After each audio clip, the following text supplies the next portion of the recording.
evening. We'll get started in 1 minute. Please find your seats.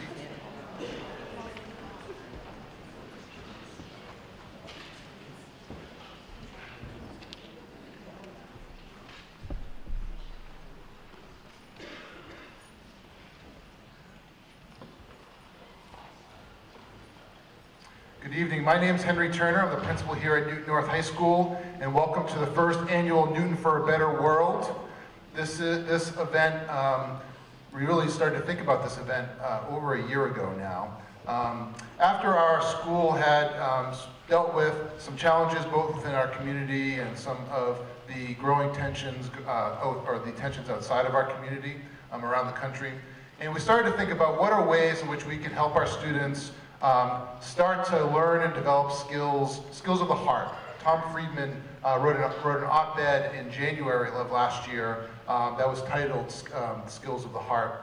Skills like empathy, skills like critical thinking, skills like collaboration and compassion, community service, and also some of our civic skills like social justice and skills around anti-bias and civic organization and development. And how can we help our students develop these skills that are not only good for them personally, good for our communities, but also what Tom Friedman says is actually where the skills of the future, the jobs of the future are going to be. As computers become more advanced and start to take over some jobs that we have in using our intellectual ideas, that we're going to need to be more compassionate, more empathetic. And that's really where the economy will be moving as well. So at Newton North, we've been focusing on a part of our mission that says, recognizing that we are a small world within a much larger one, we create opportunities for open-minded, honest communication about the broad range of human experience to foster social awareness, generosity, and compassion. And so we've been doing a lot of work around our social and civic work, skills at our school, trying to help students learn to help make Newton North a better place, make Newton a better place, make this greater world a better place.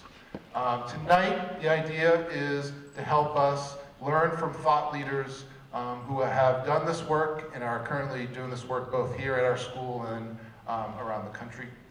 We have students, we have some adults who have done amazing work, and so we hope that you'll get a little bit of information. And tonight is not necessarily for you to go and take action after you get out here, but to help allow some of these ideas to stew in our minds as we try to think how to make our communities stronger and better. And so let me introduce our first speaker.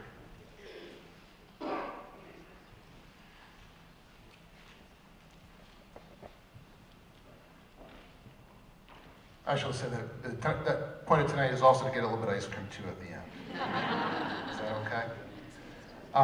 And I was going to say we've been planning this night for a while, and we didn't know having this on a Saturday night was a little bit of a risk for us, but we don't typically have our parent association events on a Saturday night, and so the fact that so many of you are here, we're just so excited. But my joke was I didn't know if I was going to be eating the ice cream by myself or with a bunch of you, so I'm so glad you're here. And also, before I introduce Dr. Chopra, I just want to thank all the organizers for tonight, Elizabeth Riley and Sally Brickle from the Parents Association. If you can help me give them a round of applause.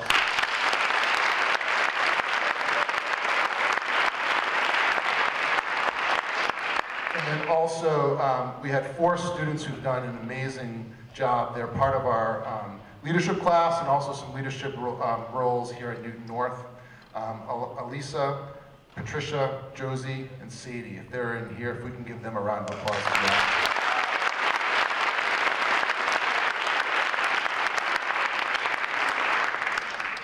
So without further ado, we have a keynote speaker. His name is Sanjeev Chopra. We are honored and thankful to have Sanjeev Chopra here to inspire us tonight with his talk, The Secret to Happiness, Ancient Wisdom, Modern Science. Dr. Chopra is a professor of medicine and former faculty dean at Harvard Medical School. He was designated a Master of the American College of Physicians in 2009 and has earned numerous medical and distinguished educator awards. He is also a best-selling author of books on health, happiness, leadership, and brotherhood, and is a much sought-after motivational speaker in the US and around the world. Dr. Chopra's lecture tonight draws on work from his latest book, The Two Most Important Days, How to Find Your Purpose and Live a Happier, Healthier Life, co-authored by Gina Wild, which is coming out December 26th. Please join me in a very warm welcome for Dr. Sanjeev Chopra.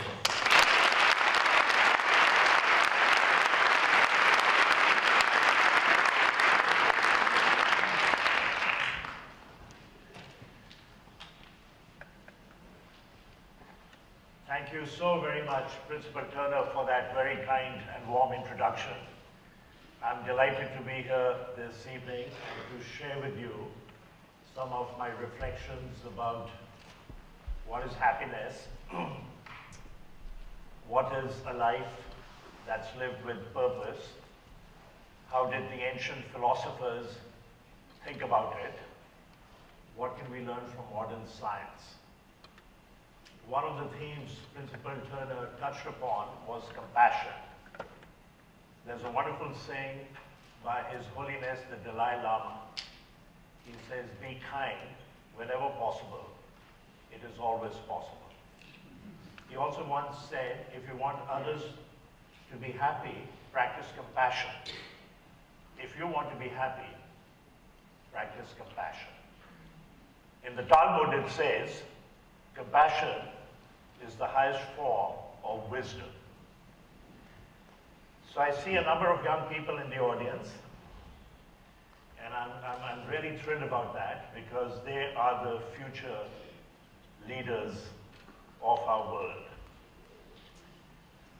So this is John Lennon, and he goes to school. He's 5 years of age, and the teacher gives the kids an assignment. He says, write down what you want to be when you grow up. And John writes happy, and he hands it to the teacher. And the teacher says, John, you did not understand the assignment. And he looks at the teacher and he says, and you don't understand it. So his mother every night, when she tucked him into bed, said to him, John, when you grow up, I want you to be happy. And he remembered that, and that's what he said to the teacher. It'll be very interesting for you who are parents or grandparents, you have nieces, nephews, children, just ask them the question, or tell them to complete the phrase, happiness is. And it's amazing how much wisdom you will encounter. So I've given many iterations of this talk around the country, around the world, and some years ago, maybe a year ago, Dan is in the audience, at Assumption College in Worcester, Dan Berger had invited me. And one of the deans wrote to me a few days later. She said, Dr. Chopra, I had shared your slides with my husband, but I took your cue and asked my 5-year-old daughter, what is happiness? And my 5-year-old daughter said, Mommy, happiness is when the heart feels bigger. What a beautiful and simple and yet profound statement. I gave the talk, or a version of this, at surgical grand rounds at the Beth Israel Deaconess Medical Center. And one of the surgical faculty reached out and wanted to have a cup of coffee and talk about life, and we did that. And he said, I asked my 3-year-old son, he's actually not even 3 years of age yet, he's going to turn 3 in about a month. So what makes you most happy? And my 3-year-old said, Dad, I'm most happy when I'm sharing my toys with my friends. Right? One of the best ways for us to be happy is to make others happy. Now, here's what some of my friends and colleagues have said when asked to complete the sentence, happiness is. Being in the moment and being grateful. We'll hearken more about gratitude. Breaking bread with friends. We'll talk more about friends and friendship. Happiness is a choice, knowing you have been good to others. When my nest is full, when my kids return home and are asleep in their beds. No clinging, no grasping, no regrets, no anticipation. Being mindful, being in the moment as it is. Being content with what you have. Putting a smile on a stranger's face every day. Now, in which country do these kids live? Don't be afraid to be right. Anyone? Take a guess. It's in the foothills of the Himalayas. Many people say Nepal or Tibet, but it's actually Bhutan.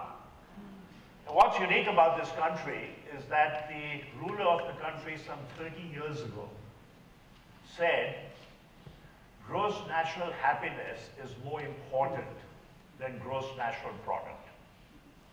They actually have a Ministry of Happiness. They track every single citizen's happiness every single year.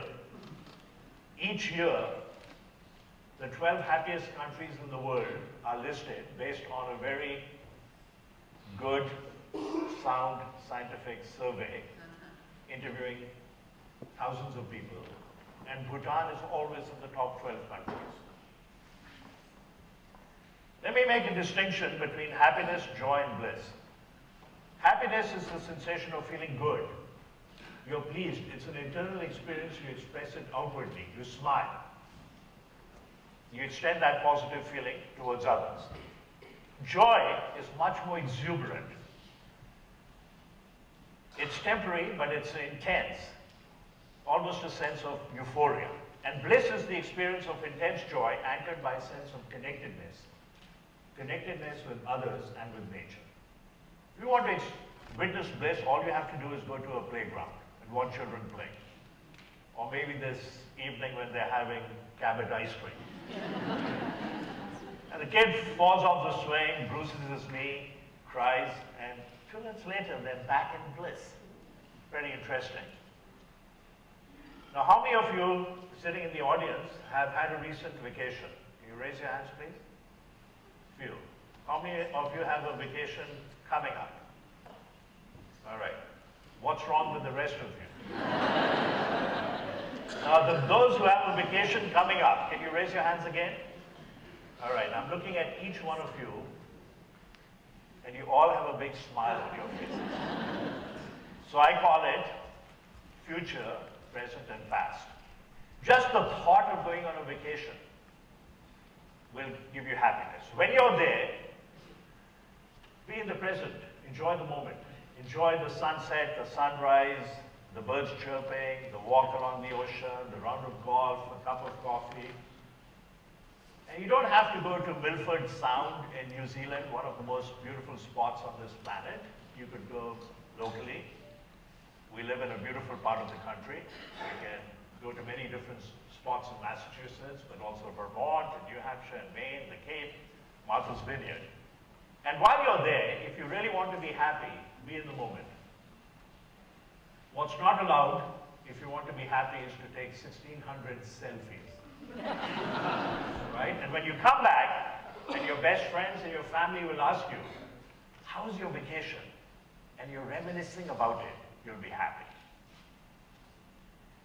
So all the research has shown that meaningful experiences surpass the acquisition of expensive objects. So you get a brand new luxury car, and for the first 2 or 3 months, you may be very happy, but at the end, it's a vehicle. And maybe it's very comfortable and it takes you conveniently from your home to your work. But it's a car. You move into a huge mansion. After a while, it's a huge house. And you get used to it.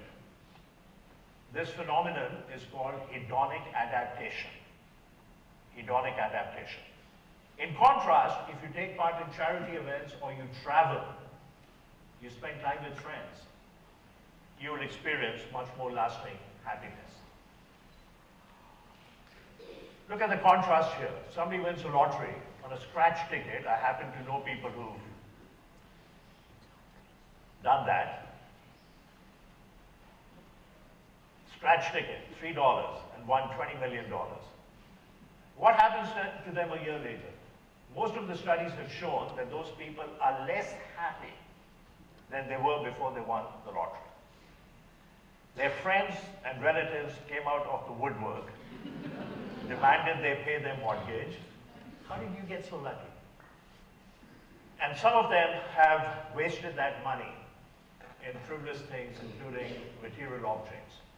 The only ones who are happy are those who have partaken of meaningful experiences and given a certain percentage, it's usually around 10%, to a meaningful charity, a charity that resonates with them.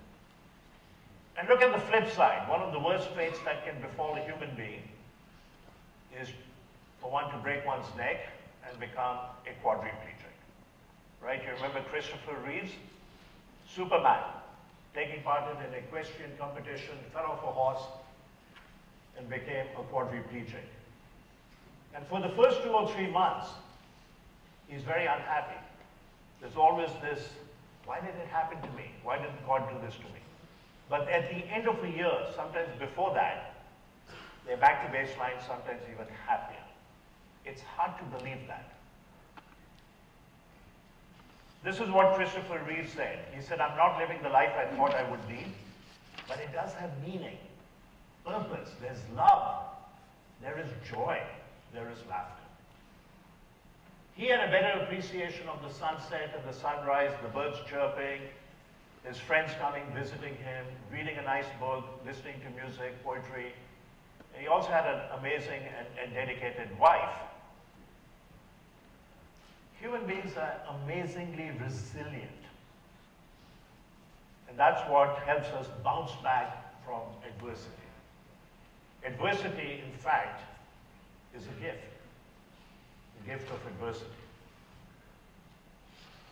Rabindranath Tagore was a Nobel laureate in literature from India. Very intellectual, very spiritual.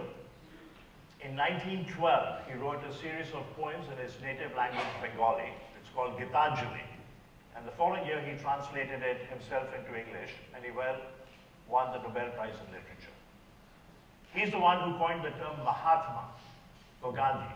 After Gandhi's work in South Africa, fighting tyranny and apartheid, he said, he's a Mahatma. Maha means great, Atma means soul. And Tagore once said, I slept and dreamt that life was joy. I awoke and saw that life was service. I acted, and behold, service was joy. Now, the ancient Greeks used to believe, prior to this, prior to Socrates coming around and speaking about it, there was a prevalent belief that happiness was only for a select few. It was bestowed upon a select few. Who were these select few? Kings, nobles, princes, philosophers, poets, the intellectuals. And Socrates argued that happiness is not just bestowed on a select few, but could actually be begotten by human endeavor. And that happiness and virtue are inextricably linked. In fact, the ancient Greeks did not use the word happiness. They used a term called eudaimonia. The word eudaimonia, literally translated, means flourishing, human flourishing. When you're happy, you flourish. So here are my reflections based on a lot of reading, my own thoughts about it, and talking to many brilliant friends and colleagues that I'm so fortunate to work with. The first trait of happy people is they have a cadre of good friends. Your friends are your chosen family. Now, of course, some of the members of your family could also be your best friends. Thoreau once said, friends, they cherish one another's hopes. They are kind to one another's dreams. Robert Louis Stevenson said, a friend is a gift that you give to yourself. Khalil Gibran said, friendship is a sweet responsibility, never an opportunity. There's a best-selling author by the name of James Rohn. He's passed away now. And he once said, you are the average of the 5 people you spend the most time with. Let me repeat that. You are the average of the 5 people you spend the most time with. So choose your friends carefully. This is a remarkable study that is still going on at Harvard.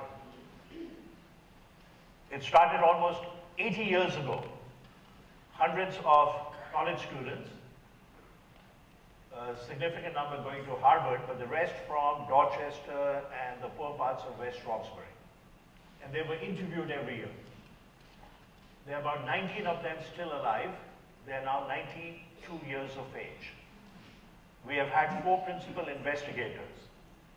George Valiant was the 3rd principal investigator for many, many years. He actually wrote a book about this. It's called The Triumph of Experience. The current principal investigator is Robert Waldingel. He's given a wonderful TED talk about this study. So they interviewed them, then they started doing blood tests, home visits, measuring their blood pressure, interviewing their spouses. Now there's a cohort of their children being followed, functional MRIs. And the conclusion of the study, the simple conclusion of the study is that loneliness is toxic. And that your satisfaction with your friends at age 50 is a better predictor of health and happiness 3 decades later, at age 80. Very remarkable. Better than what? Better than your blood pressure. Better than your body weight. Better than your C-reactive protein, an inflammatory marker, which the statins, multi-billion-dollar drugs decrease. Many cardiologists believe statins should be in the water supply. I don't agree with that. But anyway, a remarkable study still ongoing. And here's James Rohn. You're the average of the 5 people you spend the most time with. So that's the first tenet, having a cadre of good friends. You want to be happy, celebrate something small or big with your friends. Seize every opportunity to do that. The second trait is the ability to forgive. If you don't have bitterness or rancor in your heart, you're happy. But if you hold a grudge, you're never going to be fully happy. Right? Look at Nelson Mandela. How many years did he serve in prison? 27. Can you imagine 27 hours, 27 days, weeks? And when he's released, he's asked the question, Mr. Mandela, do you harbor resentment against your captors? And he gave the most beautiful answer. He said, I have no bitterness, I have no resentment. Resentment is like drinking poison and then hoping it will kill your enemies. He also said, as he walked out to freedom, after 27 years in prison, he looked back at his cell and he said, I knew if I didn't leave my bitterness and hatred behind, I'd still be in prison, the prison of the mind. Right?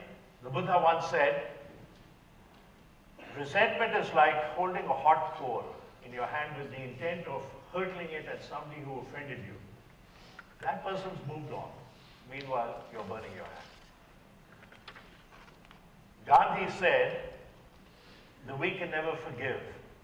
Forgiveness is the attribute of the strong. So my plea to any of you in the audience, if you're harboring a grudge against a sibling, a parent, a neighbor, a friend, let go. The moment you make that decision, I experienced this myself some 15 years ago. The moment I made the decision, it felt like this huge weight came off my shoulder. So friends, forgiveness. The third trait is a quote by Albert Schweitzer. Albert Schweitzer was a physician, theologian, humanitarian, also Nobel laureate. 1952, he wins the Nobel Peace Prize. Talk about humility. At the ceremony at Oslo in Norway, he said, now I have to go earn it. Now I have to go earn it. And he once said, I don't know what your destiny will be, but one thing I'm certain of, the ones amongst you who will be truly happy are those who have sought and found how to serve. Right? The concept of servant leadership has emerged now. One of the best ways to make others happy is for you to be happy is to make others happy.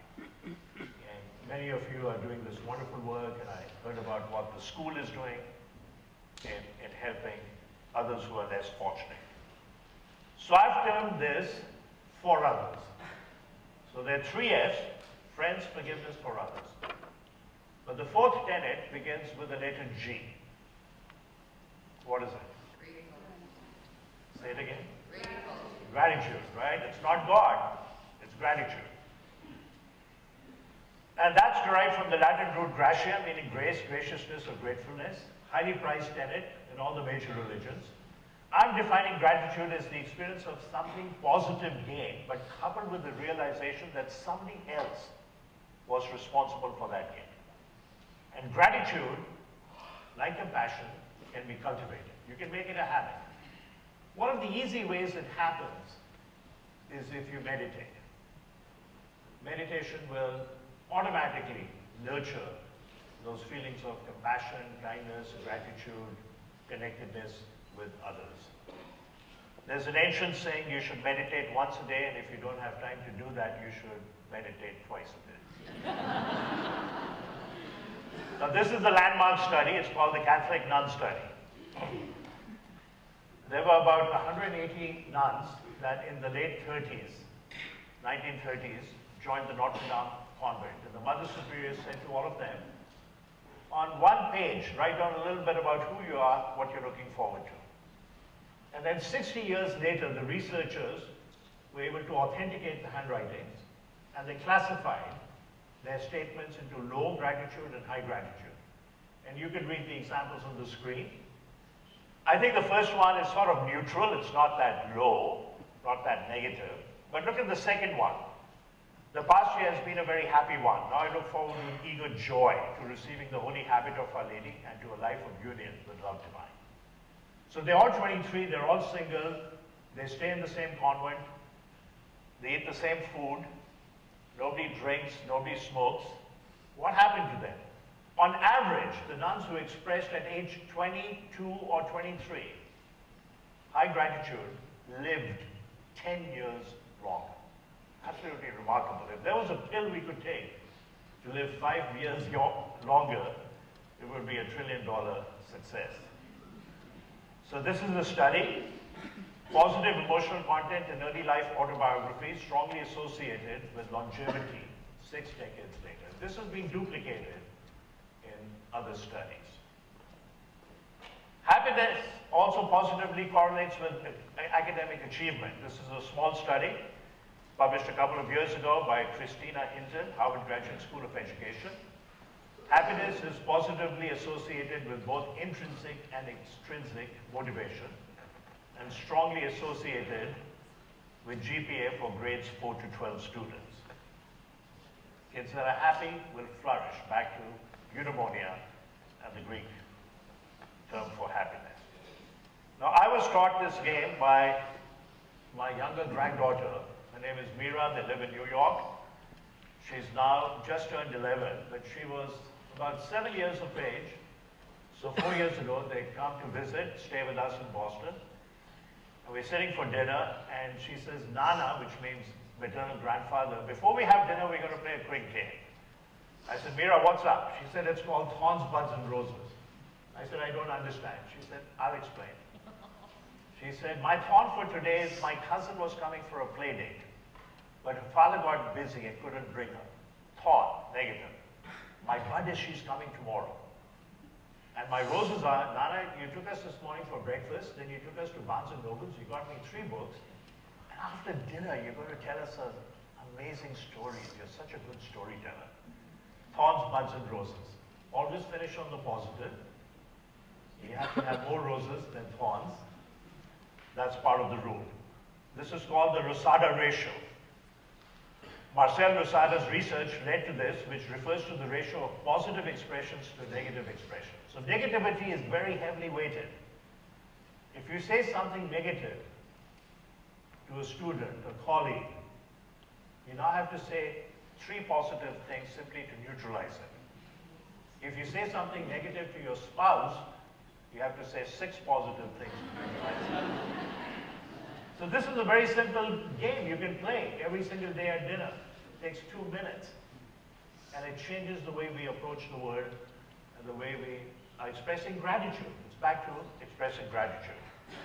So this has been shown in college students, nursing home residents, business teams, managers. If you're in the 3 to 6 zone, you flourish. 1 is danger zone.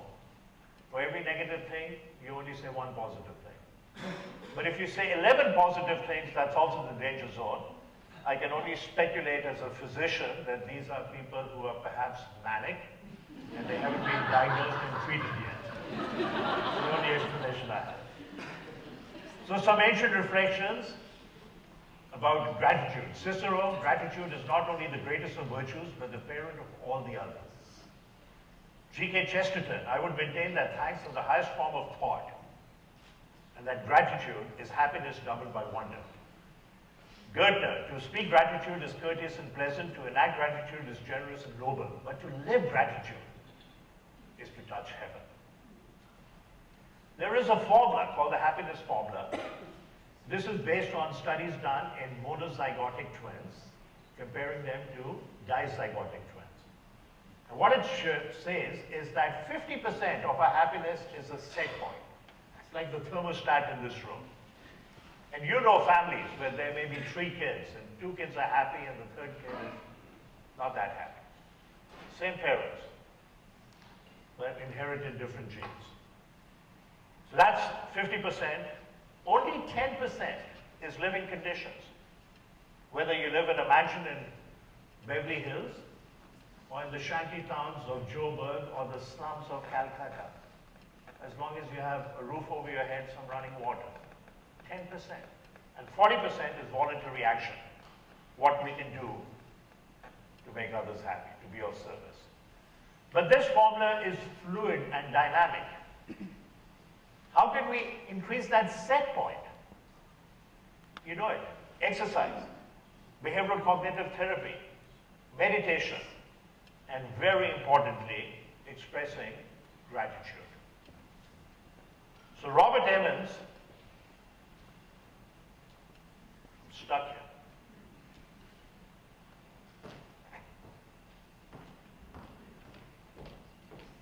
Let me try this.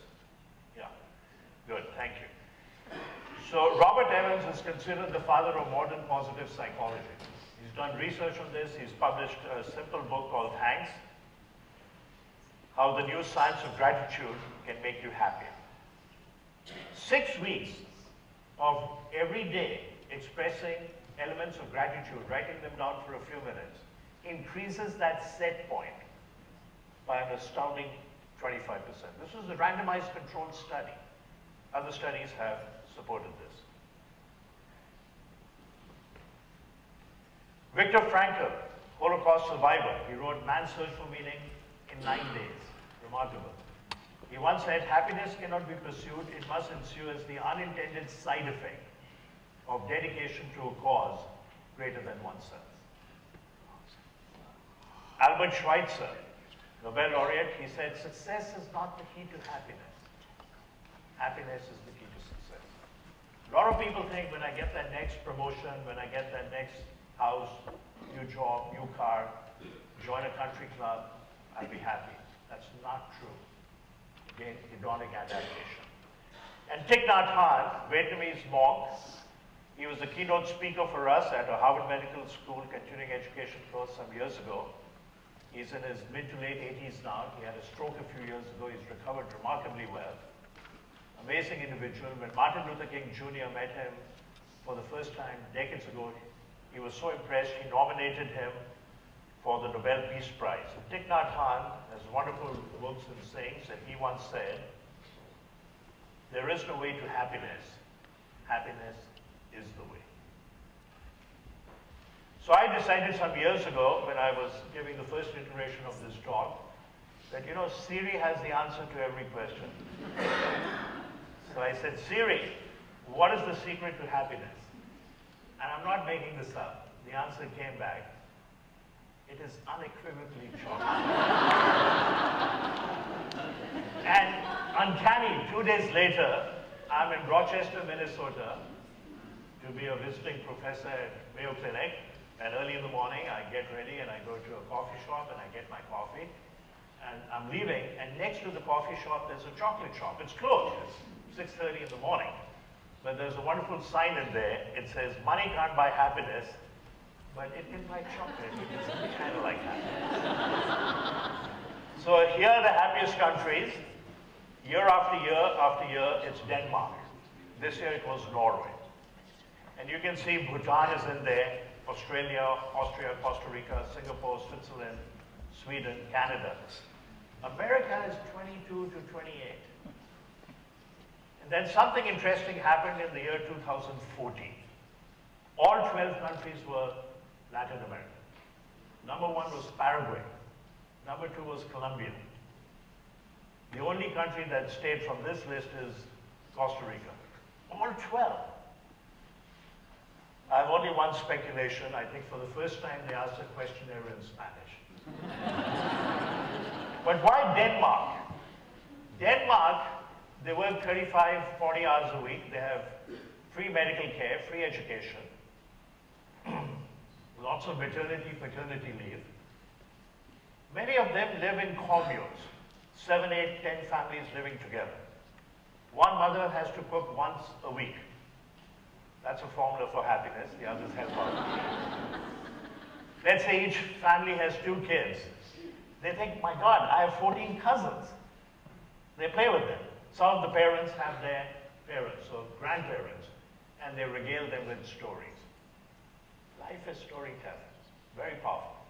But there's also an interesting phenomenon in Denmark, and it's called hygge. And this is informal gathering of friends. I think we did this in America 50 years ago. We don't do it anymore. But people will just ring your doorbell and walk in. And they'll sit by the fireplace and have a cup of hot chocolate, shoot the breeze, tell stories. Cozy, comfortable, convivial, getting together with friends. Phenomenon that's also present in Norway, but predominantly in Denmark. Now I'm going to conclude by talking about living with purpose. Those 4 things, friends, forgiveness, for others, and gratitude will give us happiness. But if you want to have sustained happiness, we have to find our purpose in life and live it. Defining your purpose can come by reflecting on it. Don't fight it, it will come to you. Or by virtue of a key moment in your life. That moment can be stark and negative, jolting, but it is momentous. And if you have the fortitude and the grit to say to yourself, this is unacceptable, I'm going to make a difference, and start working at it, you will have found your purpose in life. You will have lasting joy and happiness. Most of us will experience sorrow. When you experience the abyss of sorrow and emerge stronger, and with a clear purpose, you will have triumphed. Viktor Frankl again said, he said, we who lived in concentration camps can remember the men who walked through the huts comforting others, giving away their last piece of bread. They may have been few in number, but they offer sufficient proof that everything can be taken from a man but one thing, the last of the human freedoms, to choose one's attitude in any given set of circumstances, to choose one's own way. The Buddha once said, every life has a measure of sorrow. Sometimes it is this that awakens us. Now I'm very fortunate to call this person you see on the screen as a friend, as a mentor. His name is Jaime Aramillo. He's from the country Colombia. I met him at a leadership course at Kellogg about 10 years ago. He's now 68. When he's 28, he's standing at a street corner in Bogota, and across the street, there's a sewer. And these orphans live in the sewer. There's actually an underground city. And he's feeling sorry for their plight. There's a beautiful 7-year-old girl looking at him and smiling. As they're having this interchange, a car comes around the corner and stops in the middle of the street. Window rolls down, somebody tosses a toy. It's a yellow school bus, Fisher-Price toy. The car recedes. This girl has never owned a toy. She comes running to the middle of the street, picks up the toy, and is beaming and looking at Jaime Aramillo. And as they're having this interchange, a speeding truck comes around the corner and smashes her into oblivion. And he says to himself, this is my calling in life. I'm going to adopt and house and school and feed these children. He has adopted, housed, schooled, and fed 52,000 orphans. So he's a national hero, hence the term Papa Hai. I said, Papa, how do you pay for it? He said, Sanjeev, I have a bakery. The only thing we make is cookies. I've convinced all the restaurants in Medellin, Bogota to have a cookie jar next to the cash register as people are leaving. They grab a cookie, there's a shoebox in the slit, they drop change, I get 50% of my needs that way. I said, what about the other 50%? He said, I'm a motivational speaker. I speak all over Latin America. And I plowed my honorarium into my foundation.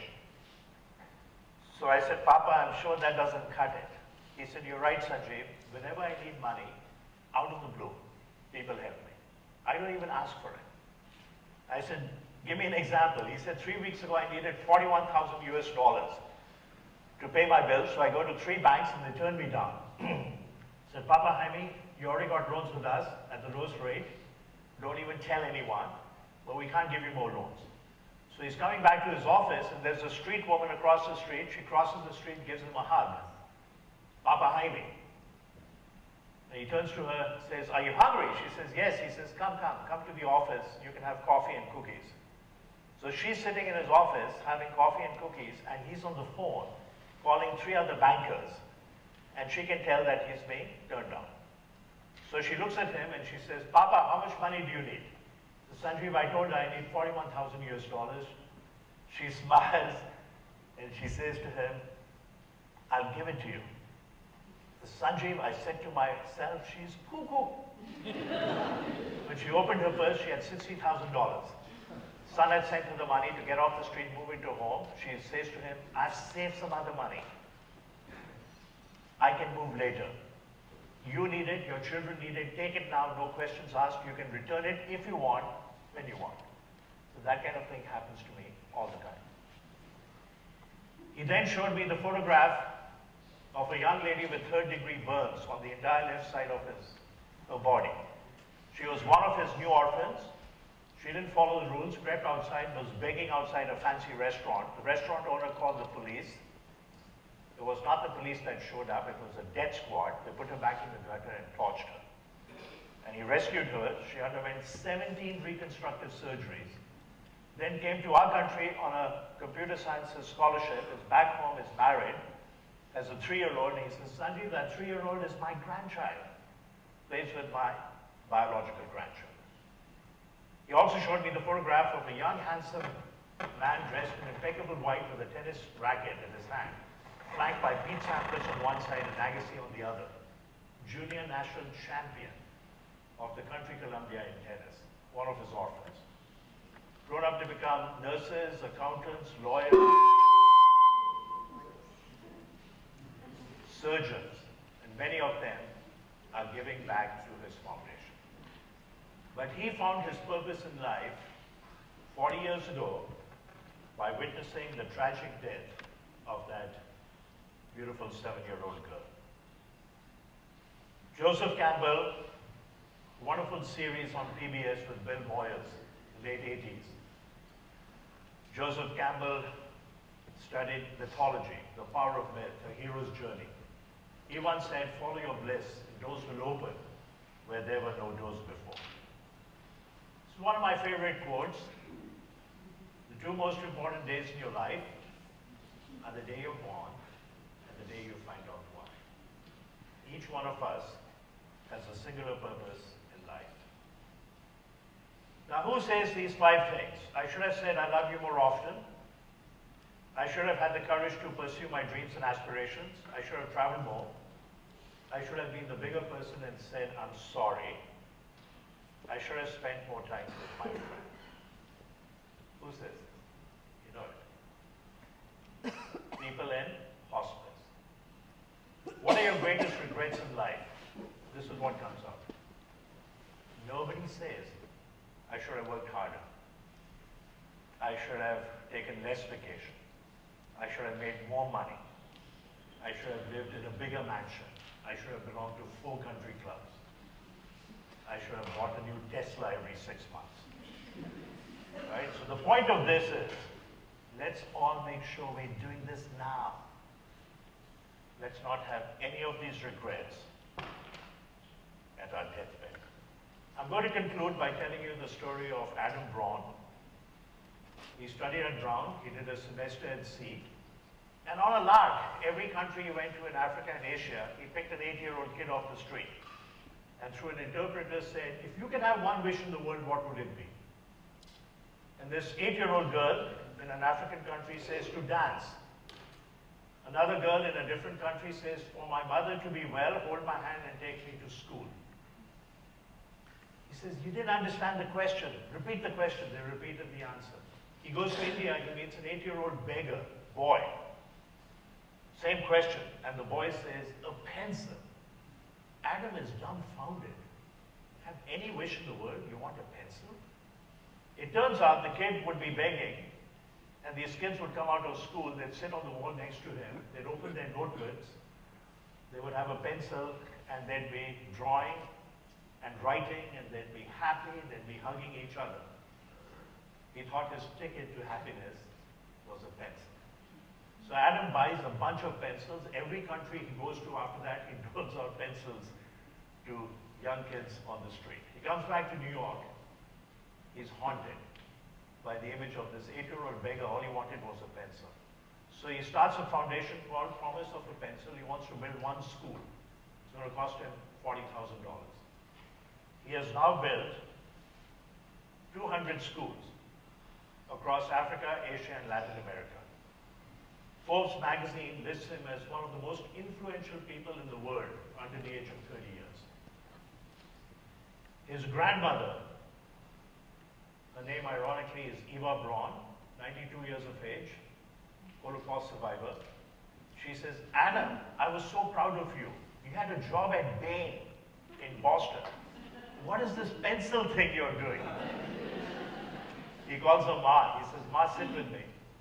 Opens his computer, shows 3 slides, these poor kids playing in the dirt, then a spanking new school, the first school he built. And then the 3rd slide is as you enter the foyer, there's a plaque and says, this school is dedicated to Ma, Eva Braun. And then the 2 of them saw. He meets on a rooftop in Manhattan. There's a party, he's invited. He's feeling like a fish out of water.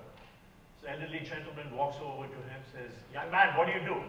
He said, I work for a non-profit, and the guy thumbs his nose and walks away.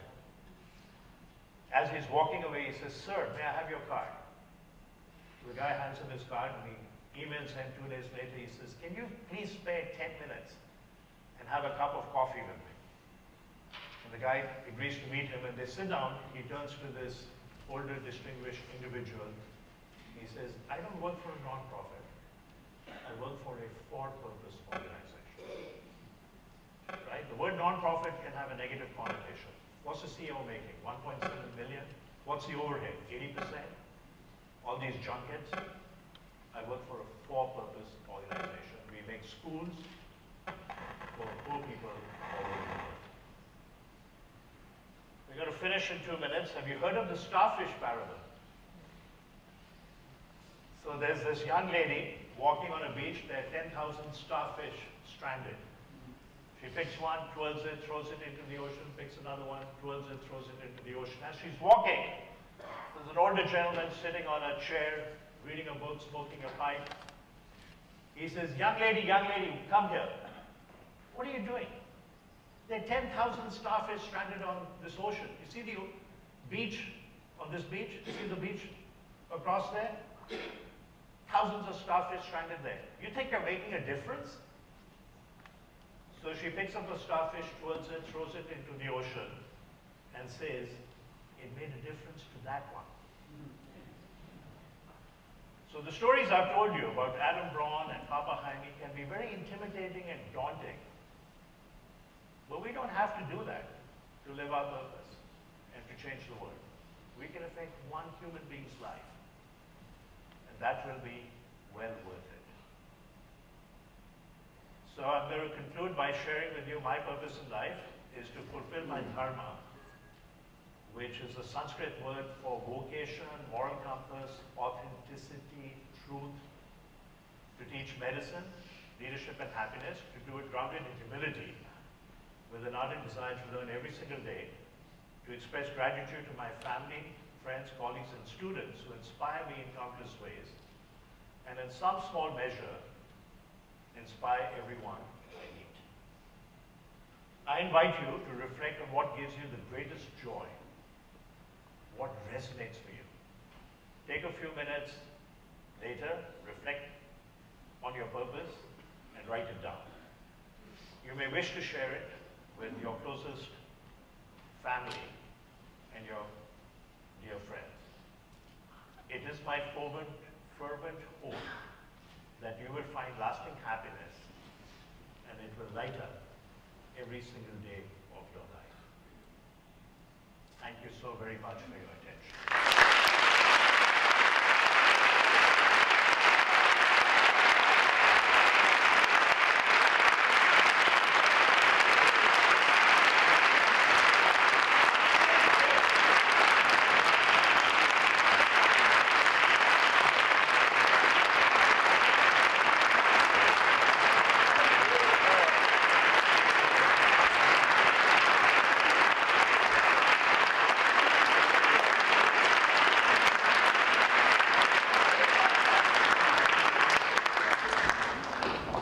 We are so fortunate to have Dr. Chopra come. Thank you. I'm so glad that our timing worked and just so lucky that you were able to make it work for us. Dr. Chopra has his workshop, one-week workshop starts tomorrow, so he made a special arrangement in his schedule to come join us. So thank you again. One of the things that resonated with me was how much we can learn from each other just by asking simple questions. And I reflected on a question that I ask in every job interview that I have. The last question of every job interview is, tell me about someone who inspired you, a family member or a friend. And the amazing stories that I hear in those answers about family members, parents, and friends who have done amazing, incredible things. So that helped me remember the importance of those types of questions. The other thing is that I can't wait to play Thorns, Buds, and Roses with my daughter, and then with our students, as that'll be my question in the hallway, starting on Monday. So we have a special gift for you. This is a framed copy of our poster for this event. Thank you for being our keynote speaker, and really appreciate it. Thank you one more time.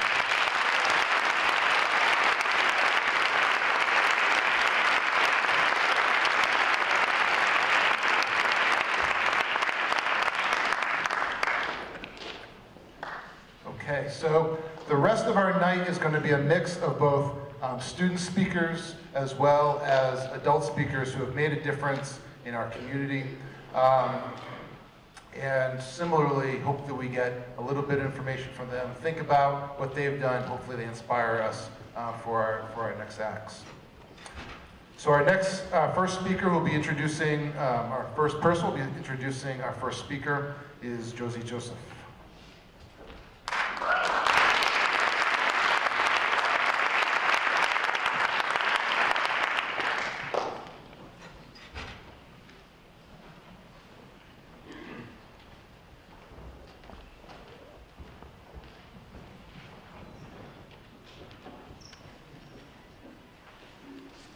Jeff Feingold founded Hope and Comfort in 2011 to teach his 2 young children the importance of giving back to the community and to ensure that all people have access to basic and essential personal hygiene products. Jeff has worked at Fidelity Investments since 1997 and is currently a fund manager in Fidelity's Equity Division.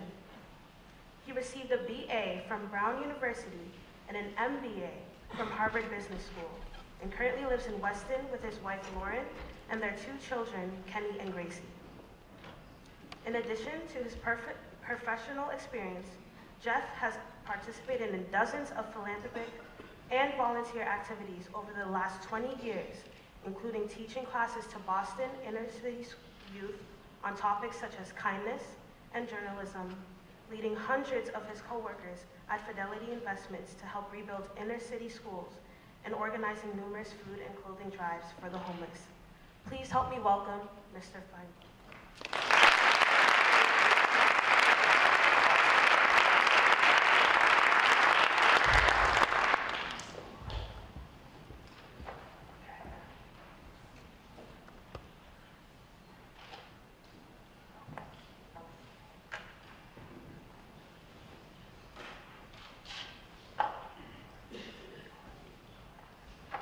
Okay.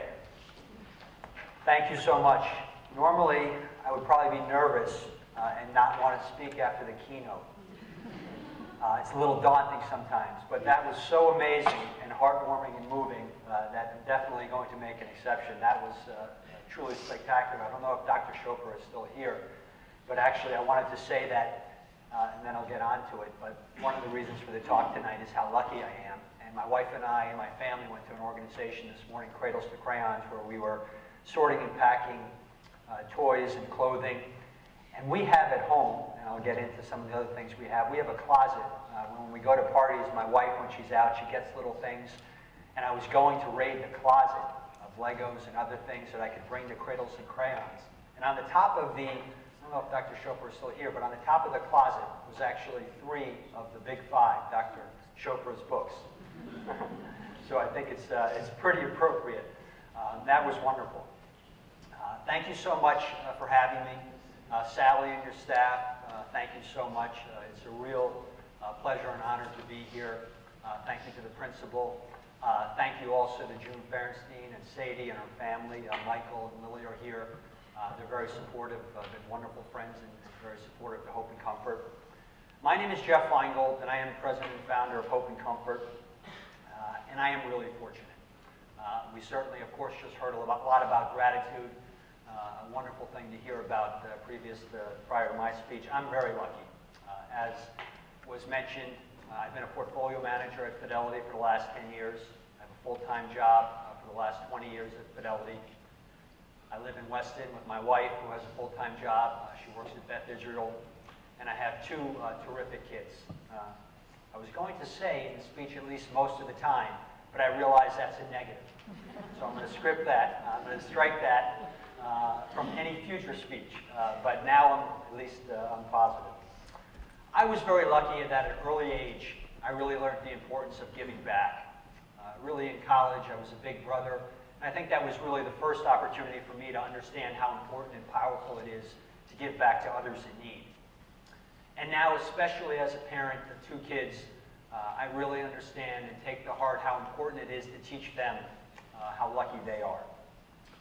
And my experiences as a volunteer and with Hope and Comfort over time have really taught me, as we heard at the end of Dr. Chopra's talk, is that really every little thing can matter. And that little things really do add up. And so here are my kids, Kenny and Gracie. Kenny is now 11, Gracie is 9. And they're in the basement of our house. And they are generally pretty happy, as you can see, and as well they should be. In the front there, you see a table full of Legos. By their side, you see arts and crafts. In the back there is a closet with board games. Over to the side there, everyone needs an individual trampoline, of course. You see a chess set in the back. And you can't see it, but there's also a ping pong table that my wife and I love to play. This is Sarah. Sarah is a high school student, bright, full of potential, but she's struggling. She's raised by her single father, who is struggling to raise her and afford the things that are necessary to do so for both her and Sarah.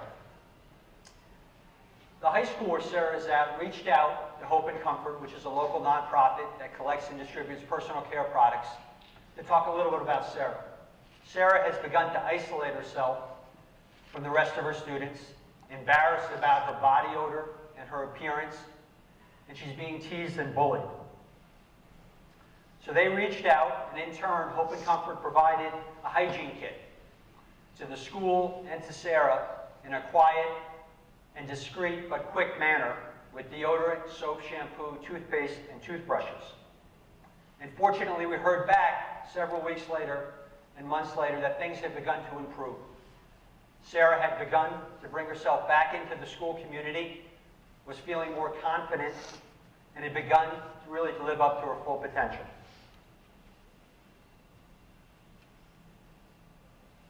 I did that too quick. Sorry. Sarah is just one of thousands of kids, unfortunately, in Massachusetts that struggle with a problem that we call hygiene insecurity. There are thousands of kids, unfortunately, in Massachusetts, over 250,000 kids, by conservative estimates, that are either homeless or in poverty situations. There are lots of wonderful organizations that help with basic things like food, clothing, and shelter. But there are few, if any, that are solely dedicated to providing basic hygiene products to make sure that kids and adults and families feel confident. But chances are that if you're struggling to find food, clothing, or housing, you're also struggling trying to find these basic items. 250,000 kids, at least. I've seen figures that are much larger, either homeless or living in poverty in Massachusetts. We could fill up Fenway Park, unfortunately, 6 times over. Here are Kenny and Gracie again. They most likely will never have to face some of those challenges that those children I just mentioned or Sarah will have to talk about. Of course, as a parent, that makes me feel comfortable. But at the same time, since they began to walk and talk, I've always had an anxiety, a discomfort about how am I going to teach Kenny and Gracie how lucky they are. My story really starts back in 2010, when my wife Lauren and I were beginning to think about their birthday party, another birthday party. We looked around the house, and as you saw, we said to ourselves, do we really need to have another birthday party with toys? A colleague of mine at Fidelity had let me know a couple of months earlier that she had had a birthday party for her twins, and they collected donations in lieu of presents for their birthday. We thought that was a great idea, and so we did the same thing. We got a lot of things like soap and shampoo, and we gave them away. And several weeks later, I received a call that really has changed my life, at least for the last 6.5 years, and I'm sure for many going forward. I heard from a social worker who had thanked me, who let me know how important these items are to one's health, one's self-esteem, and one's confidence, but how hard they are to get if you are in need. She let me know that food stamps, as part of the SNAP program, or Supplemental Nutritional Assistance Program, doesn't cover, in most instances, hygiene products. And from this really were the beginnings of Hope and Comfort. I wanted to do more. And so I set up a website. I set up shop out of our garage with the help of my 2 amazing warehouse managers. There's my son Kenny, way back when. And we began to get requests. Unfortunately, requests began to pour in from all over the country. Early on, I bought most of the items online at Dollar Tree, delivered them myself, or we had them shipped for free all across the country. Dollar Tree has over 14,000 stores. In return, I asked for stories and pictures so we can tell other people what we were doing at Hope and Comfort about hygiene and security and help more people. Again, all of this from the seeds of a birthday party. In 2011, I created Hope and Comfort as now I'm going to say, thank you, Dr. Showbrook, I'm going to say a for-purpose organization to collect and distribute personal care products to support and improve the health, self-esteem, and hygiene of students and families within Greater Boston. I was never far from work, or at least the work of Hope and Comfort. You could find me delivering with my favorite employees, my son. Here we are delivering some products with his radio flyer. And there's Gracie in the middle restocking, helped me to restock the garage from Dollar Tree. We delivered over 50,000 items from 2011 to 2014 with these 2 great employees. Unfortunately, demand kept growing. So thanks to the generosity of a wonderful Weston resident who had seen me at a zoning board meeting in Weston, when unfortunately I got turned down for a 3rd garage. Part of the story here is that there are wonderful acts of kindness. The next day I got a call from a Weston resident who I didn't know, who said, Jeff, I was there for that meeting, and if you need space, come to my industrial space. And he gave us the basement of a place here in Newton where we have 600 square feet. From there, we were able to store, sort, and pack thousands of more items. And during that time, we were able to quickly get rid of 60,000 items in 2015 versus those 50,000 in the previous 3 years. And before we knew it, again, unfortunately, this is a business, I've been at Fidelity for 20 years. The goal here is we want to put ourselves out of business. We want to solve this problem. But unfortunately, demand continued to grow, and before we knew it, we moved out of the basement, and we took an additional 2,000 square feet on the first floor. Here we were back in November of 2015 at a ribbon cutting ceremony, a grand opening. And you can see here some of our wonderful supporters. That's Josh Kraft, the president and CEO of the Boys and Girls Club of Boston for the last 25 years, and has been a wonderful supporter, as have so many other people and organizations. In 2016, thanks to this new space and the generosity of so many others, we were able to give away 150,000 items last year and took in over $400,000 of donations of both products and money. Today we're growing as quickly as we can to try to meet this need with the help of hundreds of volunteers.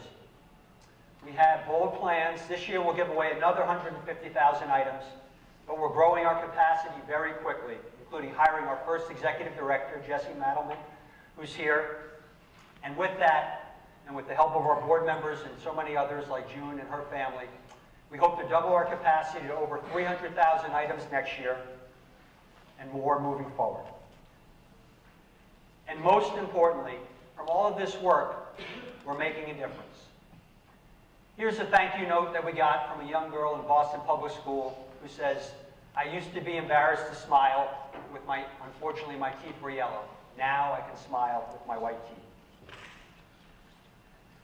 Amidst the tremendous satisfaction and reward that we all feel for those that we're helping, I'd be lying big time if there weren't many days where I was anxious and nervous. As we've gotten bigger, the problems have gotten more complex. I've never run an organization before, Hope and Comfort, and so we have a lot to do. The challenges are getting larger. But as Dr. Chopra talked about, on those days when I'm anxious or upset, and really the upset really is those days when we can't meet all the requests. We get far too many requests versus what we can do today. But I step back and I think about our tagline, providing dignity one bar of soap at a time. If we just keep moving forward and giving those people in need one bar of soap at a time, garnering help from one volunteer at a time or one donor, we will get there. Remember this picture, the early days, me and the radio flyer? Well, this was 2 weeks ago. Jesse and I were at a school, and we were delivering items. We heard from a school that there were kids in the school coming with soiled clothing, emanating bad body odor and smell, being teased and bullied, and that there was an outbreak of head lice. Now, for someone who has as much as I do, it's almost unimaginable. The amount of time and effort that I spend as a parent trying to make sure that my son and daughter have everything they need, it really is hard to believe. But the organization, as much as it's grown and the impact has grown, it still is about one act of kindness at a time. And therefore, in finishing up, as I think about tonight, we are at a high school. So if I were to leave everyone with a little bit of homework, I would say, as Dr. Chopra said, I'm sure, because we're all here tonight, that many people are already doing a lot for others in need. If you are, keep it up. As I have talked about and I have seen, every little bit helps. Small becomes big. And if you haven't had the time yet to really get involved, to teach your children, also the importance, don't waste any time. Start. Again, you do not have to start your own nonprofit tomorrow. You just need to get going. Because small is big and gets bigger and bigger. In finishing, if you're moved by the discussion tonight, and unfortunately the problem about hygiene and security, then please help us. Start a drive, a toiletry drive at home, in your community, in your school, at work, at temple or church. Help us as an advisor, as a volunteer, as an intern. Donate products or money, or just give us your ideas. If you thought tonight about something that would help us grow our impact, scale as big as we can with the least cost, which we think a lot about. Share those ideas today or another day. Because all of these acts of kindness, these small acts that you can help us out with, one day we hope will reshape the problem of hygiene insecurity in this country. From the bottom of my heart, thank you very much for having me here. That's the hope.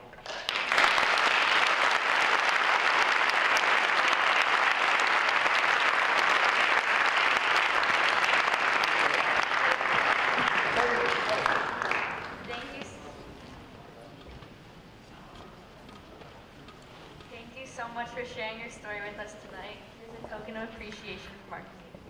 Sadie, thank you. You are fantastic.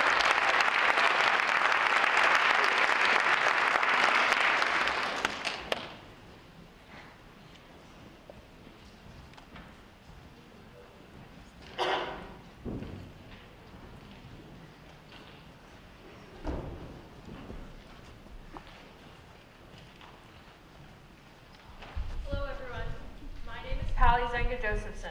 And my name is Christina Gonzalez Monroy. We are sophomores here at Newton North High School. I was heartbroken when I heard about the devastation due to Hurricane Harvey, and I felt even more heartbroken when I heard about all the other hurricanes to follow immediately after. This devastation in Puerto Rico personally impacted me because I have family down there, and if I was in their situation, I would want people to support me. To help raise money, I created a wristband to sell after school, and I also made popcorn to sell as well. I'm proud to say that I raised about $1,800. I also wanted to give back, so I decided to make food to sell because it was the only way I could give back and support people affected by the hurricane. We weren't the only people at North to support the victims of the hurricanes. The Asian Culture Club raised $600 selling ramen after school, and the World Language Department and their Center for Civic Engagement and Service also raised money. These fundraisers were student and faculty driven. It is so amazing that so many people donated and participated in helping out others. We are proud to represent the amazing place that North is. We are so thankful to be part of such a giving community that helps make the world a better place.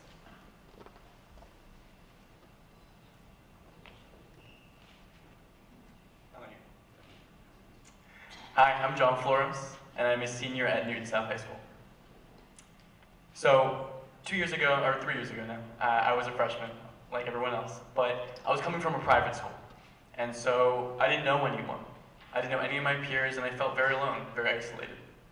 And it took a couple months to really become a part of the Newton South community, and it wasn't a fun couple months. So last year I decided to give back. I wanted to help others. I didn't want any other new people coming into South to feel so alone and isolated.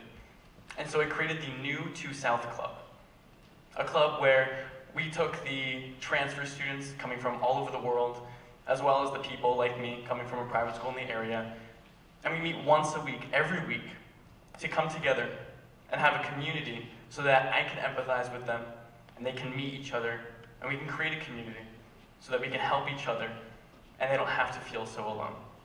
They can be together and they can become a part of what Newton South stands for.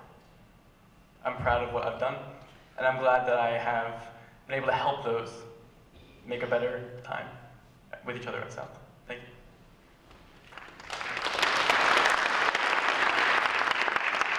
Hi, my name is Sadie Winton. I'm a sophomore here at Newton North. For the past 5 years, I've been volunteering my time at Newton Athletes Unlimited. Newton Athletes Unlimited is a nonprofit that gives both adults and children with disabilities the opportunity to play sports. I'm a coach and mentor for children ages 4 to 16. Newton Athletes Unlimited is really important to me because I believe that everyone should have the chance to play sports no matter what. How's it going, guys? Thank you. So let me introduce myself. My name is Robert Leifke. I'm a senior at Newton South High School, and I absolutely love it, right? It is an amazing school, but that was not always the case for me. I transferred from Chicago, actually, to Newton South my junior year, which is a bit of a tough year to transfer in, academic-wise and socially. So that's exactly what happened. Because I transferred in at that point, my growth socially and academically really stunted. And right off the bat, I noticed that there was a lack of school spirit, and that was one of the main or root causes for that, stagnated growth as an individual. So in an effort to change it, I ran for class office, and I'm fortunate enough that ever since I've been part of it and I've been able to work with really awesome people to infuse spirit. Now, I know what you guys are thinking, right? How did an outsider win in an election? Well, I colluded with the Russians, guys. It's quite simple, because, that's what happens these days. So yeah, but on a serious note, class office this year has been an absolute blast. And Newton South kind of gets a bad rep, right? So we're not a very high-spirited school, but we have a lot of individuals. And so this year we've been working with different clubs. We've been creating ice cream socials. We've been working with really cool teachers. And we've just infused this kind of nice dynamic that has made life easier for everybody, especially senior year when everybody's applying to colleges and you have a lot of nerds going around. Having that community feel around school is so vital. And I'm fortunate enough to be kind of part of that change. Yeah, thank you very much. Enjoy your evening, everybody.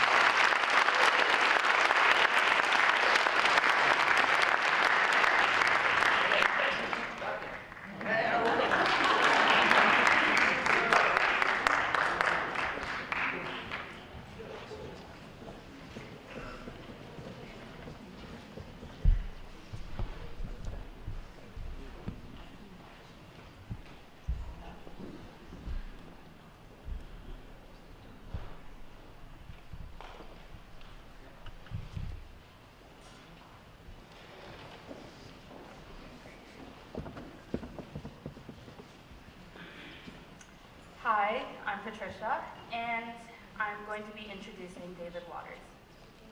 David Waters is the CEO of Community Servants, a local nonprofit food and nutrition program providing services throughout Massachusetts to individuals and families living with critical and chronic illnesses. Waters has been involved with Community Servants since its inception in 1989, moving from volunteer to board member to board chair, Director of Development, and eventually CEO in 1999. As a volunteer, David created the Pie in the Sky fundraiser to sell Thanksgiving pies to supporters. This highly successful holiday program has grown over 25 years and has been replicated in cities around the country. Under David's leadership, Community Servants has evolved from a small neighborhood meals program delivering dinner to 30 people to a critical regional program providing 15 medically tailored meal plans to 1,850 people with acute, life-threatening illnesses, their dependents, and caregivers in 20 Massachusetts communities. An advocate for integrating accessible, medically tailored meals into the healthcare system, David has formed partnerships with leading healthcare payers and providers to better link clinical care and social services, designing some of the country's first health insurance contracts for prescription meals. In addition to the meal delivery service and advocacy work, David has expanded organization to provide nutrition education for nutritionally vulnerable individuals, job training programs, and for those with high barriers of entry to the workforce, and one of the Boston's largest volunteer programs. David was recently named a 2017 Bar Fellow by the Bar Foundation. A resident of Cambridge, he holds graduate degrees from Middlebury College and Boston University. I now welcome David Waters.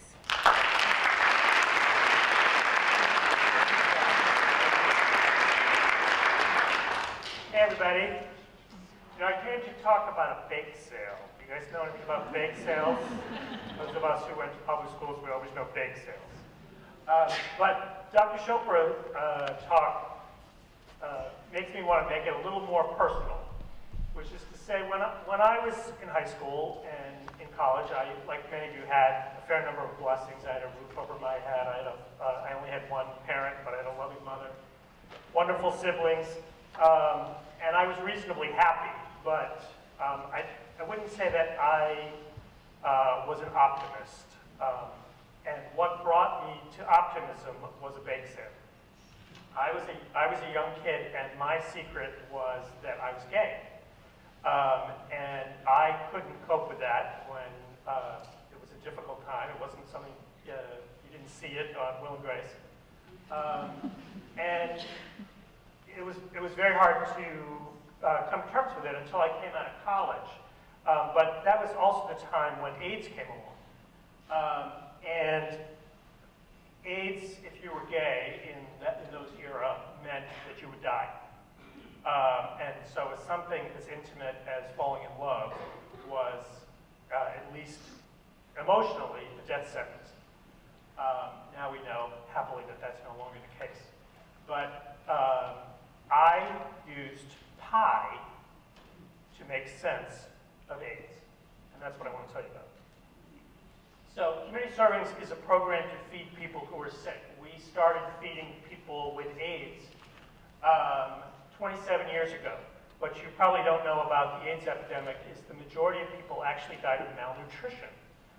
Their body was attacking itself, trying to kill the virus, but they thought they had the flu. So what do we do when we have the flu? We stop eating. In those days, it was young men would lose all their lean body mass in a matter of weeks, months, and waste away. It's called AIDS wasting syndrome. There were no medicines yet invented for AIDS, so food became the only medicine. It was how we brought calories to people to stave off muscle loss. Everything in those days had cream and butter. Not exactly what we think of now as a healthy diet. But we started feeding 30 people in Roxbury and Dorchester and have grown significantly, and I'll tell you where we've gone later. But it was a very small program, and it didn't have a lot of money. And I was in the restaurant business. Your parents might know an old restaurant called Upstairs at the Pudding in Cambridge. I was the general manager there for 10 years. But I heard while I was there about this little program that was getting started to feed people with AIDS, and I couldn't cope with AIDS, but I knew how to throw a bake sale. And I knew a lot about food, and I knew how to throw parties. So I said, hey, I'll help you fundraise. And so as a volunteer, I came up with this idea of what if we asked, what if I asked my friends in the restaurant business to bake pies, and maybe we could sell them like Girl Scout cookies. And what I knew, like most of you, is that at Thanksgiving we need two things. We need to express our thanks for the harvest, because that's traditionally what Thanksgiving is for. And we need a pie, right? Because that's the traditional dessert. What if I could, on a marketing level, sell pies that would meet both those needs? What if the price of the pie was the equivalent of feeding one of our sick patients for a week? But also delicious from local restaurants and with no cost because they would all come from friends in the restaurant business. So first I want to introduce some of our friends in the restaurant business just briefly.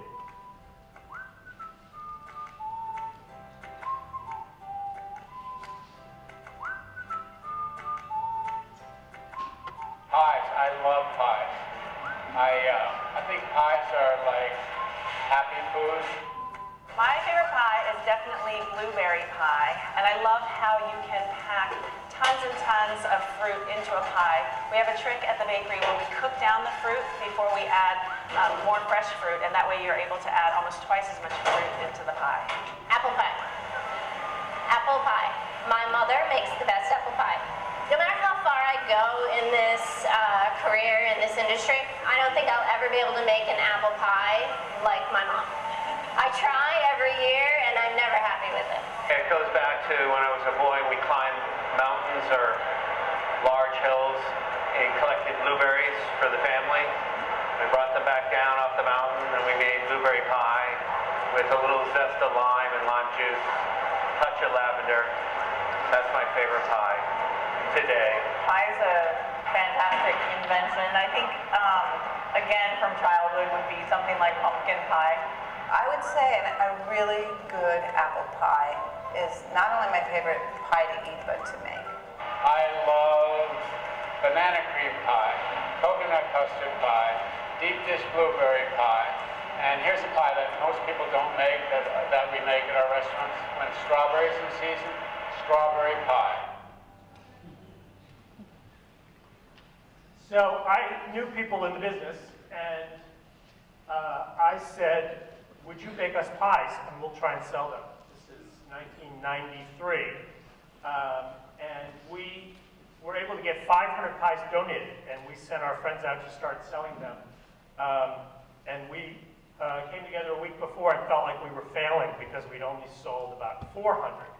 And then we went around the table, and one said, well, I think I have another 50 orders, and another said, I think I have another 75 orders.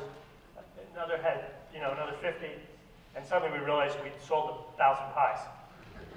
But we didn't have 1,000 pies. So it was very stressful, but we made it all work. And we now have, 25 years later, 150 kitchens all across the state baking pies for us. And you might know our pie sale, but we've got kitchens, restaurants, caterers, bakeries, universities, churches, all coming together, each baking pies, which is the beauty is that they're all local. It's marketing for the restaurants. But then we needed a way to sell them. And so we went to our friends to sell pies for us, and we figured out who would be the most competitive salespeople we knew. And we realized that we all knew realtors. And so we went to 3 different realtor companies and said, would you form a pie selling team and compete with the other real estate company? And they got into this, and they started having contests, and we started keeping track, and we turned out they were rabid to track how many sales they had on individually and on their team. And we started having costumes and contests, and lo and behold, all 3 of those real estate companies were ultimately bought up by the same company. Welcome to America. And so Coldwell Banker became our title sponsor because we were engaging their brokers, their managers, their headquarters, their national foundation, and it's been a wonderful partnership for us. So for a charity like Community Servings, it means we have 600 ambassadors. If any of you have ever sold pies for us or sold Girl Scout cookies, you know that you're telling the story. And for us to have people telling our story is so powerful because here I am telling it to you, but I can't do this every single night of the week and still get home to put my son to bed. So 600 pie sellers out there selling for us is really exceptional. And then there was, well, how do we make this all happen? And that's where volunteerism comes in, and that's where all of you come in, is that each of us thinks that we can't do enough. And as Jeff said, if you start small, it becomes big. And so I just want to give you an illustration of what it looks like, because we now have 25,000 pies, and we have to go out and get them all and sort them all. Oops.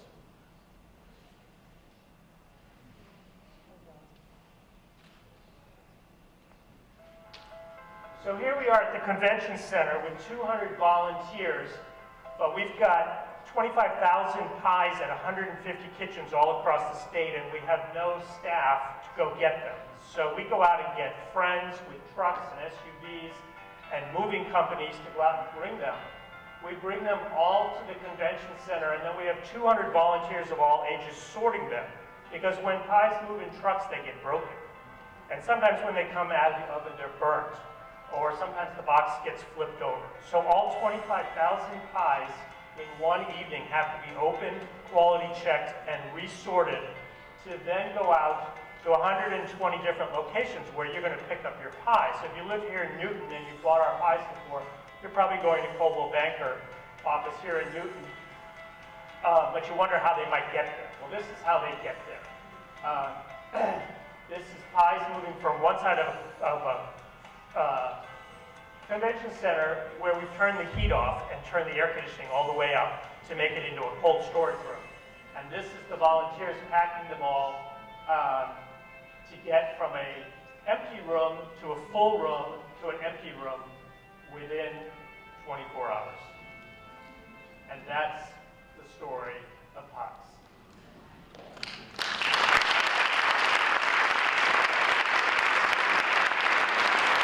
So as I said, 25,000 25 years ago, we had 50 sellers. We had 500 pies to sell. We sold 1,000 pies, and we were ecstatic when we raised $25,000 from a bake sale. Those of you parents have baked brownies and cookies. You can imagine how excited you'd be if your kid came home and announced they'd raised $25,000 for good causes here in Newton. Now we have 600 sellers, 18,000 pies are baked, 22,000 pies are sold, because now it turns out not everybody needs a pie. They're traveling, but they want to buy a virtual pie. So we can sell more pies than we actually had. We figured out that problem. And this past Thanksgiving, 2 weeks ago, we raised just over $800,000 from a bake sale.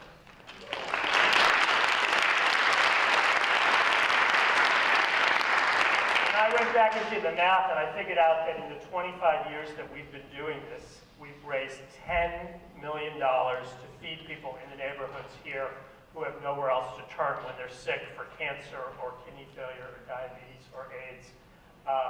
And for all of you thinking small and looking big, I was one person who had an idea to sell a few pies, but it wasn't me that brought the realtors in, and it wasn't me that did the great marketing campaign, and it wasn't me that got the convention center. It was each person bringing their own resources and making it happen together. Volunteerism feels great. Come and join us, whether it's community servings or Hope and Comfort or any of the student organizations. It's incredibly powerful. But I want to tell you just briefly about why we do it. And again, that journey for me was about feeding people. But over time, we figured out a couple of things. One was that sick people have no appetite. And so if we, sure, this isn't true, but my high school cafeteria had terrible food.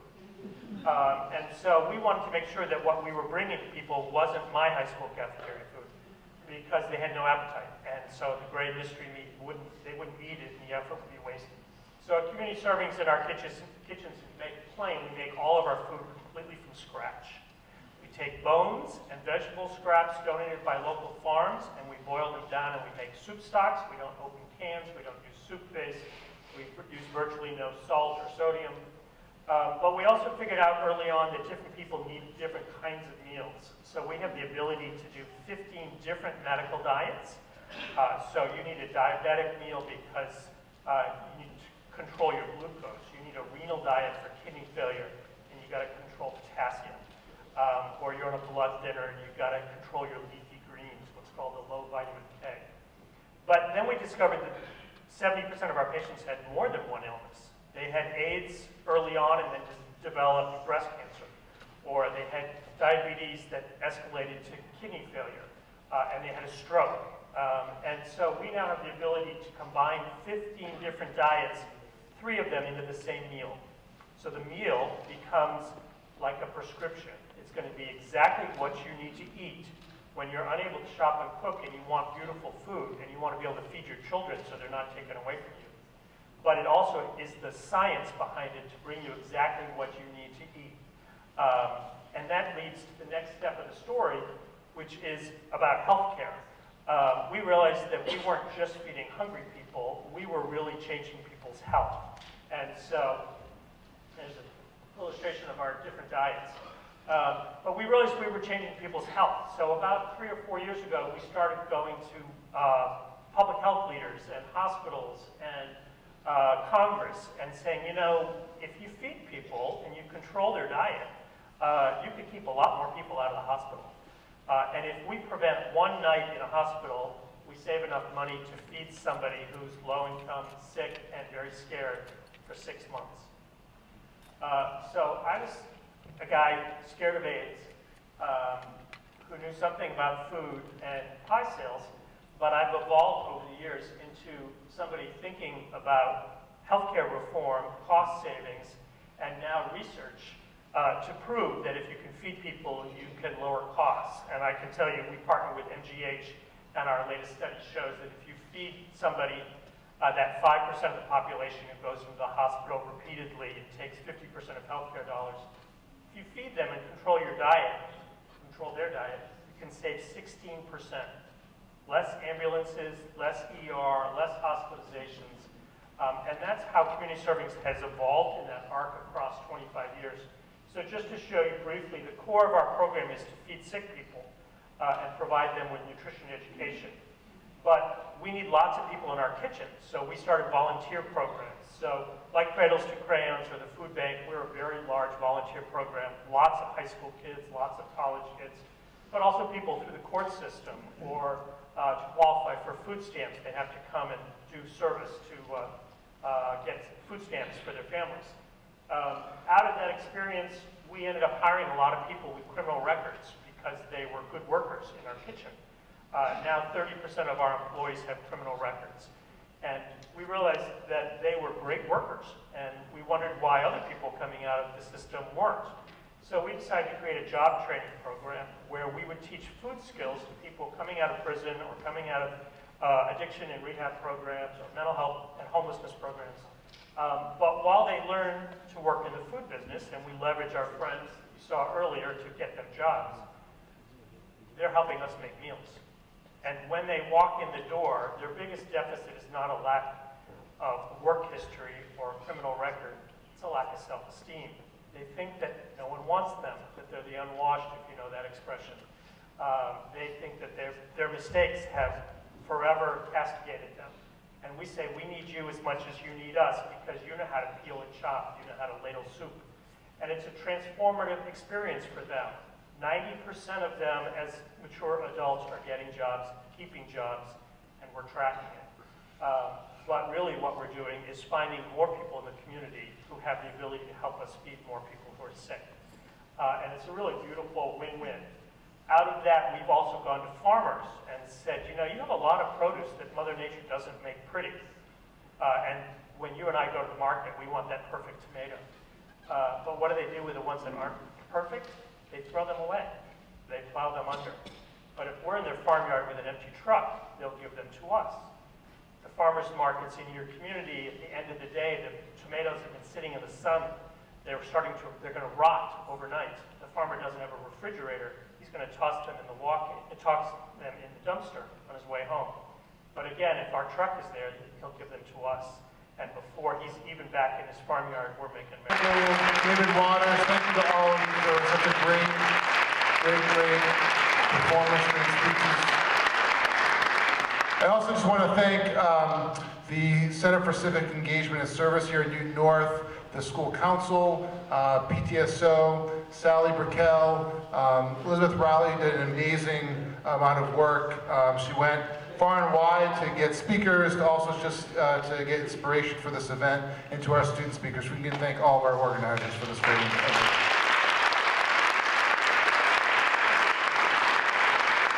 So there are three things I do want us to walk away with.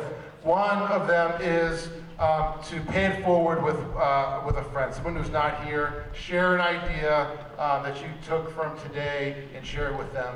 The second one is our Educational Excellence campaign here in Newton North.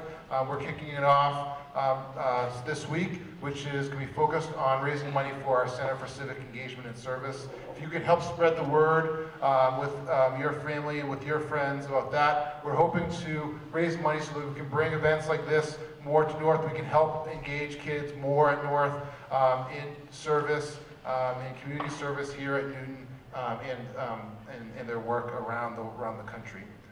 And the third one is to go have some ice cream. Thank you. Have a great night.